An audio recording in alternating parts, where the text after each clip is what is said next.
यसो गर न मलाई ब्लग्स पनि गरेर कि अङ्कललाई भिडियो यसो गर के हो म यहाँबाट अनुहार मात्रै देखाउँछु होइन मेरो हजुर यसो मात्रै गर ल हेरेर हाई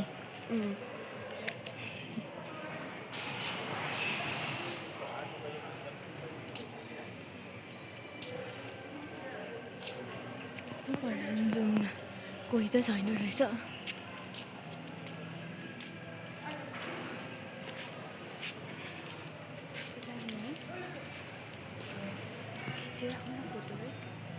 मेरो त भिडियो हुन्छ नि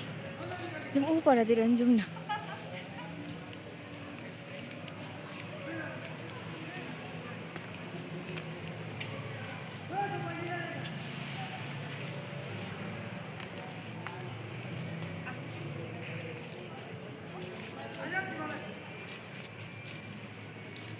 पहिला यता गएर आउँ त्यहाँदेखि उता जाउँ न